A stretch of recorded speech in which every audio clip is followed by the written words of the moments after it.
ആരൊക്കെ ഏതൊക്കെ രീതിയിൽ ബുദ്ധിമുട്ട് അനുഭവിച്ചിട്ടുണ്ടാവും, എത്ര ഫാമിലീസ് നഷ്ടപ്പെട്ടു പോയിട്ടുണ്ടാവും, എത്ര ആൾക്കാർ ഇല്ലാതായി കാണും, എത്ര ആൾക്കാർ സൂയിസൈഡ് ചെയ്ത് കാണും. ഇവരാരെയൊക്കെ എങ്ങനെയൊക്കെയാണ് മാനസികമായിട്ടും ഇവരാരെയൊക്കെയാണ് ശാരീരികമായിട്ട് ബുദ്ധിമുട്ടിച്ചിട്ടുള്ളത് എന്നുള്ള രീതിയിലുള്ള. ഹലോ ഗൈസ്, വെൽക്കം, വണക്കം. വളരെയധികം കോൺട്രവേഴ്സ്യൽ ആയിട്ടുള്ള, അഥവാ ഏറ്റവും കൂടുതൽ മലയാളികൾ ഏറ്റെടുത്തിട്ടുള്ള ഒരു പ്രോഗ്രാമാണ് ഫ്ലവേഴ്സിൻ്റെ നമ്മുടെ ഉപ്പും മുളകും എന്ന് പറയുന്നൊരു ഒരു ഷോ. അപ്പോൾ ആ ഒരു ടെലിവിഷൻ ഷോയ്ക്കകത്ത് നിന്ന് അതിനകത്തുള്ള എല്ലാ ഇതിനകത്ത് പശ്ചാത്തലത്തിൽ കാണുന്ന ക്യാരക്ടേഴ്സ് ആയിട്ടുള്ളവരാണെങ്കിൽ പോലും പലരുടെയും ലൈഫിൻ്റെ അകത്തുള്ള ഏതോ ഒരു വളരെ അടുപ്പമുള്ള ആൾക്കാരെ പോലെയൊക്കെയാണ് അതിനകത്തുള്ള. ബാലു ആണെങ്കിലും, നീലു ആണെങ്കിലും, മറ്റുള്ളവരാണെങ്കിലും, കേശു ആണെങ്കിലും, മുടിയനാണെങ്കിലും, അങ്ങനെ മുടിയന് പോലും അവിടുത്തെ പേരൊക്കെ വരുന്ന അവിടെ നിന്നാണ്. സോ അതിനകത്ത് നിന്ന് നമ്മുടെ ശ്രീകുമാർ, അതോടൊപ്പം തന്നെ നമ്മുടെ ബിജു സോപാനം, അതുമായിട്ട് ബന്ധപ്പെട്ടിട്ട് ഒരു നടി, അതിനകത്ത് അഭിനയിക്കുന്ന അഭിനേത്രി, അവരുമായിട്ടൊക്കെ ബന്ധപ്പെട്ടൊരു കോൺട്രവേഴ്സി, വളരെ പ്രഗത്ഭമായിട്ടുള്ളൊരു പീഡന പരാതി വന്നു. അപ്പം അതിൻ്റെ പശ്ചാത്തലത്തിൽ അതിൻ്റെ അന്വേഷണങ്ങളും അതുപോലെ തന്നെ കോടതി വ്യവഹാരങ്ങളും നടക്കുന്നു. അതുകൊണ്ട് തന്നെ പ്രീ ജഡ്ജ്മെൻറ്റിൽ അതിനകത്ത് എന്തെങ്കിലും തരത്തിൽ ഇന്നൊരാൾ വ്യക്തി തെറ്റുകാരനാണെന്നോ തെറ്റുകാരനല്ലെന്നോ, അതുപോലെ തന്നെ അവർ കുറ്റക്കാരിയാണെന്നോ കുറ്റക്കാരി അല്ലെന്നോ ഒന്നും ഞാൻ പറയാൻ ആളല്ല. അതുകൊണ്ട് തന്നെ നമ്മൾ അതിലേക്ക് കടക്കുന്നില്ല. പക്ഷേ ചില നിർണായകമായിട്ടുള്ള കാര്യങ്ങൾ ഇപ്പോൾ പുറത്തു വന്നിട്ടുണ്ട്. നമുക്ക് അതിലേക്ക് മാത്രം ഒന്ന് നോക്കാം. നിങ്ങളുടെ ശ്രദ്ധയിലേക്ക് ക്ഷണിക്കുന്നു. നമുക്ക് നോക്കാം എന്താണ് എന്നുള്ള കാര്യം. അതിനകത്ത് ഇപ്പം ശ്രീകുമാർ സ്നേഹയും തമ്മിലുള്ള ഒരു ഇൻ്റർവ്യൂ വന്നിട്ടുണ്ട്. ഒരു കാര്യം പറയാതിരിക്കാൻ വയ്യ. നമ്മുടെ മണ്ടോദരിയായിട്ട് കണ്ടിട്ടുള്ള നമ്മുടെ ഈ സ്നേഹ ശ്രീകുമാർ, ശരിക്കും പറഞ്ഞാൽ ഭയങ്കര സപ്പോർട്ടീവായിട്ട് ഭർത്താവിൻ്റെ ഒപ്പം ഇങ്ങനെ കട്ടയ്ക്ക് നിൽക്കുന്നു. അതൊരു വലിയൊരു കാര്യം തന്നെയാണ് കേട്ടോ, പറയാതിരിക്കാൻ ഓർത്തില്ല. അവർ കേസ് കൊടുക്കുമ്പോൾ ആലോചിക്കേണ്ടിയിരുന്നതൊക്കെ ഇനി നമ്മൾ പിന്നോട്ടില്ല. ഇതിന്റെ അറ്റം എന്താണോ അവസാനം വരെ നമ്മൾ പോയിരിക്കും. അപ്പോൾ ഇതിൻ്റെ അറ്റം വരെ പോയിരിക്കുന്നത് കാരണം അവർ വീണ്ടും ഒരു ഇൻ്റർവ്യൂവിലേക്ക് വരണമെങ്കിൽ അത് അവരുടെ കോൺഫിഡൻസിൻ്റെ ഇതാണ് കൂട്ടിയിരിക്കുന്നത്. ഇതിനെക്കുറിച്ച് ഞാൻ മുൻപും വീഡിയോ ചെയ്തിട്ടുണ്ട്. ആ വീഡിയോ ചെയ്തതിൻ്റെ പശ്ചാത്തലത്തിൽ തന്നെ കുറച്ച് ഇൻബോക്സിൻ്റെ അകത്ത് ചില ഇതുമായിട്ട് ബന്ധപ്പെട്ടിട്ടോ അല്ലെങ്കിൽ ഇത് പരിചയമുള്ളോ അല്ലെങ്കിൽ ദൂരെയോ അടുത്തൊക്കെ ബന്ധമുള്ള ആൾക്കാർ സംസാരിച്ചിട്ടുണ്ടായിരുന്നു. പല കാര്യങ്ങളും എന്നോട് സംസാരിച്ചിട്ടുണ്ടായിരുന്നു. അതിനകത്തുള്ള പല കാര്യങ്ങളും നമുക്കൊരിക്കലും യൂട്യൂബിൻ്റെ അകത്തൂടെ പബ്ലിക് പ്ലാറ്റ്ഫോമിലൂടെ വിളിച്ചു പറയാൻ പറ്റുന്ന കാര്യങ്ങളല്ല. കാരണം കോടതിയുടെ മുമ്പിൽ ഇരിക്കുന്ന കാര്യത്തിൻ്റെ അകത്ത് കമൻറ്റ് ചെയ്യാൻ നമുക്ക് പറ്റത്തില്ല. അപ്പോൾ അതിനകത്ത് ഞാൻ അതാ പറഞ്ഞത്, ഇതിനകത്ത് കുറേയധികം കാര്യങ്ങളുണ്ട്. അത് ആ ഒരു കാര്യങ്ങൾ ചിലപ്പോൾ ഇനിയിപ്പം വരുന്ന ദിവസങ്ങളിൽ അല്ലെങ്കിൽ കോടതി വിധി വരുന്ന സമയ പശ്ചാത്തലത്തിലൊക്കെ പുറത്തു വരട്ടെ, അപ്പോൾ മാത്രം കേൾക്കാം. എങ്കിലും ഓക്കെ, ബാക്കി കേൾക്കാം. ഇവർ ഉദ്ദേശിച്ചിട്ടുള്ള കാര്യങ്ങൾ, ഒന്ന് കുടുംബം തകർക്കുക, രണ്ട് ഫീൽഡ് ഔട്ട് ആക്കുക എന്നുള്ള കാര്യങ്ങളൊക്കെ ആയിരുന്നു. അതൊന്നും സംഭവിക്കാൻ പോകുന്നില്ല. ഇപ്പം ആരോപണം ഉന്നയിച്ചിട്ടുള്ള ആ നടി ഇവരുടെ കുടുംബം ജീവിതം തകർക്കാനും അതോടൊപ്പം തന്നെ ഫീൽഡ് ഔട്ട് ആക്കുക എന്നുള്ള പരിപാടിയൊക്കെ ആയിരുന്നു ഉദ്ദേശിച്ചെന്നുള്ള കാര്യമാണ് പറയുന്നത്. ഞാനിപ്പോഴും പറയാം, ഇത് ഒരു സ്ത്രീ അവരുടെ മേൽ ഒരു പീഡന ശ്രമം അല്ലെങ്കിൽ അതിനുള്ളൊരു സാഹചര്യത്തിൽ പരാതി കൊടുത്തിട്ടുണ്ടെങ്കിൽ അതിനെ കേട്ട പാതി കേൾക്കാത്ത പാതി അത് ആ സ്ത്രീ അങ്ങനെ മനഃപൂർവ്വമാണ് ചെയ്തതെന്ന് അല്ലെങ്കിൽ ഇവരെ കുരുക്കാൻ വേണ്ടി ചെയ്തതാണെന്ന് നമുക്ക് പറയാൻ പറ്റത്തില്ല. അതോടൊപ്പം തന്നെ ഇവ ഓപ്പോസിറ്റ് നിൽക്കുന്ന ആൾക്കാരുടെ സൈഡ് നോക്കിക്കഴിഞ്ഞാൽ ഇപ്പം നമ്മുടെ നിവിൻ പോളിയുടെ കേസ് വന്ന പശ്ചാത്തലത്തിൽ ഈ പീഡന പരാതി ഉന്നയിക്കുന്നവർ എല്ലാം അതിനകത്ത് ജെന്യൂൻ ആയിട്ടുള്ളതായിരിക്കത്തില്ല. പലർക്കും പലതരത്തിൽ ഹണി ട്രാപ്പ് പോലത്തെ പരിപാടികളൊക്കെ ഉണ്ട്. അപ്പോൾ ഈ ഒരു കാര്യം, ഇതിനകത്തുള്ള കാര്യത്തിൻ്റെ അകത്ത് ഇവരുടെ അഭിപ്രായങ്ങൾ പറയുന്നത് മാത്രമേ ഉള്ളൂ. ഞങ്ങൾക്ക് തുടക്കം മുതലേ ആശ്വാസമാണ്. കാര്യം നമുക്കറിയാം ഇത് കോടതിയിൽ നിൽക്കില്ല എന്നുള്ളത്. നമ്മളുടെ ഈഗോ ക്ലാഷുകൾ അല്ലെങ്കിൽ മറ്റെന്തെങ്കിലും ആ കാര്യങ്ങൾക്ക് വേണ്ടിയിട്ട് ഇവരൊരു സ്ഥിരം പരിപാടിയാക്കിയിരിക്കുന്ന ഒരു സാധനമാണ്. ആരൊക്കെ ഏതൊക്കെ രീതിയിൽ ബുദ്ധിമുട്ട് അനുഭവിച്ചിട്ടുണ്ടാവും, എത്ര ഫാമിലീസ് നഷ്ടപ്പെട്ടു പോയിട്ടുണ്ടാവും, എത്ര ആൾക്കാർ ഇല്ലാതായി കാണും, എത്ര ആൾക്കാർ സൂയിസൈഡ് ചെയ്ത് കാണും. ഇവരാരെയൊക്കെ എങ്ങനെയൊക്കെയാണ് മാനസികമായിട്ടും ഇവരാരെയൊക്കെയാണ് ശാരീരികമായിട്ട് ബുദ്ധിമുട്ടിച്ചിട്ടുള്ളത് എന്നുള്ള രീതിയിലുള്ള സംഭവങ്ങളൊക്കെ പുറത്തു വരും. അതാ ഞാൻ പറഞ്ഞേ, ഇതിനകത്ത് ഇപ്പം ഇവർ ഗുരുതരമായ ആരോപണങ്ങളാണ് ഈ കേസ് കൊടുത്തു എന്ന് പറയുന്ന അല്ലെങ്കിൽ പീഡനത്തിനിരയായി എന്ന് പറയുന്ന ആ ഒരു നടിക്കെതിരെ ഇവർ ആരോപിക്കുന്നത്. അപ്പം വളരെ സ്ട്രോങ് ആയിട്ടുള്ള രീതിയിലാണ് അവർ പറഞ്ഞു പോകുന്നത്. അതിനകത്ത് ഇപ്പം ഞാൻ നേരത്തെ പറഞ്ഞല്ലോ, ഇപ്പം നമുക്ക് ഈ പക്ഷങ്ങളെ നമുക്കറിയത്തില്ല. ഇവരുടെ രണ്ട് പക്ഷങ്ങൾ അവർക്ക് മാത്രം അറിയുന്ന കാര്യങ്ങളാണ്. കാരണം ഒരു സെറ്റിനകത്ത് നടന്നൊരു കാര്യമെന്നാണ് അവർ പറഞ്ഞിട്ടുള്ളത്. അതിനകത്ത് ഈ പറയുന്ന ഈ വ്യക്തി ശ്രീകുമാർ ആണെങ്കിലും അതോടൊപ്പം തന്നെ ബിജു സോപാനമാണെങ്കിലും ഇവർ ഉണ്ടായിരുന്നു എന്നുള്ള രീതിയിലേക്കൊക്കെയാണ് പറഞ്ഞത്. മെയിനായിട്ട് മറ്റേ നടനെയാണ്, അഥവാ ബിജു സോപാനത്തിനെയോ ഇദ്ദേഹത്തിനെയാണ് ഇതിനകത്ത് ഭയങ്കരമായിട്ട് ഇത് ബാധിച്ചിട്ടുള്ളത്. അപ്പോൾ ഇവരുടെ പബ്ലിക്കിൻ്റെ മുമ്പിൽ ഇപ്പോൾ ഇദ്ദേഹം പറഞ്ഞൊരു കാര്യം ശരിയാണ്. കാരണം ഈ ചില വ്യാജ പരാതികൾ സ്ത്രീ വിഷയവുമായിട്ട് ബന്ധപ്പെട്ടൊരു വ്യാജ പരാതി സമൂഹത്തിൻ്റെ മുമ്പിലേക്ക് വന്നു കഴിഞ്ഞാൽ ആ വരുന്ന ഓൺ ദ സ്പോട്ട് തന്നെ ആ വ്യക്തിയെ ക്രൂശിക്കുക അല്ലെങ്കിൽ അയാളെ വ്യക്തിഹത്യ ചെയ്യുക, അയാളെ കൊല്ലുക, ജീവിക്കാൻ അനുവദിക്കാത്തൊരു പശ്ചാത്തലം ഉണ്ടാക്കുന്നതാണ്. ജെന്യൂൻ ആണെന്നുള്ള കാര്യം കോടതി തെളിയേണ്ടതാണ്. പക്ഷേ ഒരു ആരോപണം വരുന്ന പാതി, കേൾക്കുന്ന പാതി, കേൾക്കാത്ത പാതി അപ്പോഴേക്കും ക്രൂശിതനാക്കുന്നു എന്നുള്ള കാര്യം സത്യമാണ്. അത് കാരണം നഷ്ടപ്പെട്ട ജീവിതങ്ങൾ ഒരുപാടാണ്. അപമാന ഭാരം പേറി സമൂഹത്തിന്റെ മുമ്പിൽ ഇറങ്ങാൻ വേണ്ടിയിട്ട് പറ്റാത്ത കുട്ടികളും ഒക്കെ കുടുംബങ്ങളൊക്കെ ഉള്ള ആൾക്കാർ പോലും ചിലപ്പോൾ ഒരു നാണക്കേടിന്റെ വക്കിലെത്തിയിട്ട് അവസാനം മരണത്തിലേക്ക് കടന്നു പോകും നമ്മൾ കണ്ടു.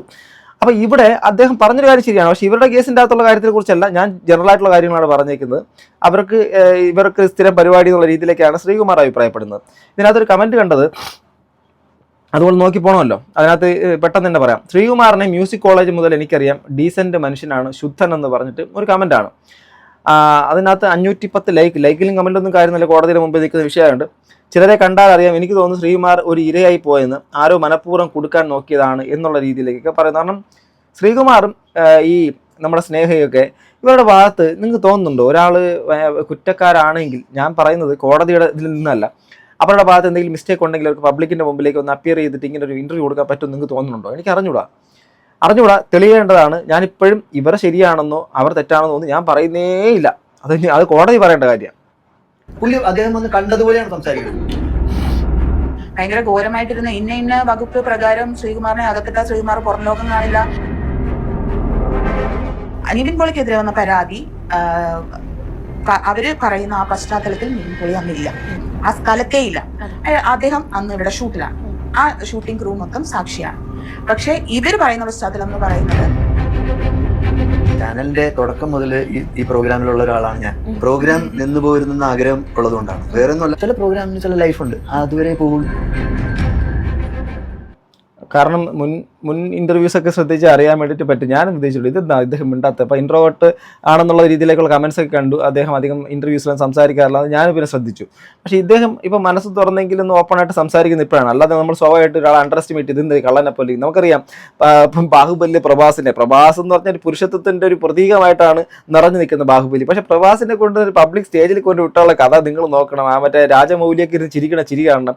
സ്ത്രീകളടുത്ത് നിന്ന് കഴിഞ്ഞാൽ ഇങ്ങനെ, ആരെങ്കിലും അടുത്ത് വന്നു കഴിഞ്ഞാൽ ഇങ്ങനെ, ആ ഒരു ഇൻട്രോവേർട്ടുകളുടെ ഒരു രാജാവ് എന്ന് വേണമെങ്കിൽ പറയാം.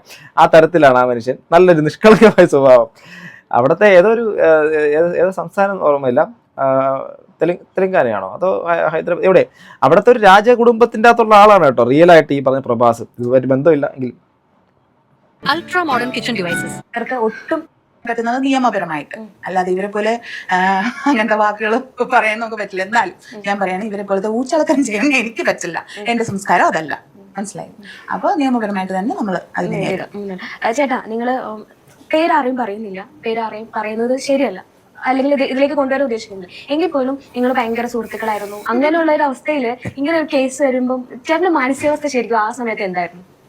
ഇതില് ഈ ബൂമറാങ് എന്ന് പറഞ്ഞൊരു സംഭവം അറിയാമോ? ഞങ്ങൾ ഈ ഇടയ്ക്ക് ഓസ്ട്രേലിയയിൽ പോയിരുന്നു.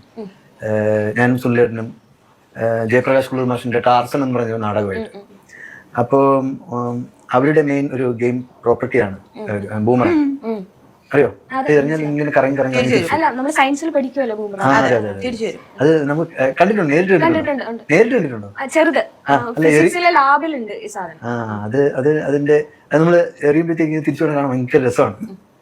അപ്പോൾ നമ്മൾ എറിയുന്ന ആ വസ്തു തിരിച്ചു വന്ന് ചിലപ്പം കയ്യിൽ കറക്റ്റ് പിടിക്കാൻ വേണ്ടി കലയിൽ വന്നിരിക്കും, ഭയങ്കര പെയിനാണ്. അതുപോലൊരു അവസ്ഥയിൽ കൂടിയാണ് ഇത്തരം ആൾക്കാർ പൊക്കോണ്ടിരിക്കുന്നത്. ഇപ്പം പറയുന്ന വെച്ചാൽ അദ്ദേഹം ഈ പറയുന്ന പരാതിക്കാരിയുമായിട്ട് അതുമായിട്ട് ബന്ധപ്പെടുത്തിയാണ് പറയുന്നത്. അതായത് എറിഞ്ഞ ആൾ തന്നെ ഇപ്പൊ കിടന്ന് ഓടുന്നു, അല്ലെങ്കിൽ അവർ തന്നെ ഇപ്പൊ പെട്ട അവസ്ഥയാണെന്നുള്ള രീതിയിൽ പറയാതെ പറയുന്നുണ്ട്. ഓക്കെ, ഇപ്പം ഇതിനു മുമ്പേ പല കേസുകൾ ഉണ്ടായിരുന്ന സമയത്തും പലരും വന്ന് മീഡിയയുടെ മുമ്പിൽ വന്ന് പറയുകയും ചെയ്തു. പക്ഷെ ഇതിനെ സംബന്ധിച്ചിട്ട് ഇവരൊരു സ്ഥിരം പരിപാടിയാക്കിയിരിക്കുന്ന ഒരു സാധനമാണ്. അപ്പൊ അതിനെ ഏത് രീതിയിൽ നമുക്കിപ്പം ജനങ്ങളുടെ അടുത്ത് നമുക്ക് പറയുന്നതിന് കഴിയില്ല. നമ്മുടെ സത്യത്തിൽ ഈ ഇത്തരം ആൾക്കാരെ മുമ്പോട്ട് കൊണ്ടുവരാന്നുള്ളതും കൂടെ എന്റെ കൂടെ ഒരു ആഗ്രഹമാണ്, എന്റെ ഫാമിലിയുടെ ആഗ്രഹമാണ്, ഞാനുമായിട്ട് ബന്ധപ്പെട്ട് നിൽക്കുന്നവരുടെ ആഗ്രഹം. ഞങ്ങൾ അതിന് വേണ്ടിയിട്ടുള്ള പ്രവർത്തനത്തിലായിരുന്നു. ആ പ്രവർത്തനങ്ങൾ നടന്നുകൊണ്ടിരിക്കുന്നുണ്ട്. ആ കാര്യങ്ങൾ പല സ്ഥലങ്ങളിൽ നിന്ന് പല ഇൻഫർമേഷൻസ് ആയിട്ട് കിട്ടുന്നുണ്ട്. അതെല്ലാം പുറത്തു വരും. ഇവരാരെയൊക്കെ എങ്ങനെയൊക്കെയാണ് മാനസികമായിട്ടും ഇവരാരെയൊക്കെയാണ് ശാരീരികമായിട്ട് ബുദ്ധിമുട്ടിപ്പിച്ചിട്ടുള്ളത് എന്നുള്ള രീതിയിലുള്ള സംഭവങ്ങളൊക്കെ പുറത്തു വരും. അറിയട്ടെ, അത് നമ്മൾ വന്നിട്ട് പറയാൻ പാടില്ല, അങ്ങനെ ചില കാര്യങ്ങൾ പറയാൻ പാടില്ല എന്ന് നിയമത്തിലുണ്ട്. അപ്പൊ അല്ല അതെന്താ അറിയാമോ, ഇപ്പൊ നമ്മളിത് പറയുമ്പോൾ എപ്പോഴും ഇപ്പൊ ഞാൻ ആ ഒരു വീഡിയോ ഇട്ട സമയത്ത് തന്നെ റിയാക്ഷൻ വീഡിയോ ഇടുന്ന ഒരുപാട് ആൾക്കാരുണ്ട്. അവരെല്ലാവരും പറഞ്ഞത് നിവിൻ പോളിക്ക് പറയാം, പിന്നെ നിങ്ങൾക്ക് എന്തുകൊണ്ട് പറഞ്ഞൂടാ. പിന്നെ അതിൽ ഒരാൾ പറഞ്ഞതാണ് എനിക്ക് ഏറ്റവും ചിരി വന്നത്, നിങ്ങളത് ചെയ്തിട്ടില്ലെങ്കിൽ വന്ന് പറയണം, എന്നിട്ട് പിന്നെ ആ ഒരു സത്യം പറഞ്ഞതിന്റെ പേരിൽ നിങ്ങൾ അറസ്റ്റ് ചെയ്യണമെങ്കിൽ അറസ്റ്റ് ചെയ്യട്ടെന്ന്. എന്തായാലും ആ റിയാക്ഷൻ ഞാൻ എന്തായാലും ചെയ്തിട്ടില്ല, അത് ആര് ചെയ്തെന്ന് എനിക്കറിയത്തില്ല. ഞാൻ അങ്ങനെ അതാരണ്ട് ഇത്രയും വലിയ മണ്ടത്തരം വിളിച്ചു പറഞ്ഞ് പൊട്ടനാളയാളെന്നാണ് ഞാൻ ആലോചിക്കുന്നത്.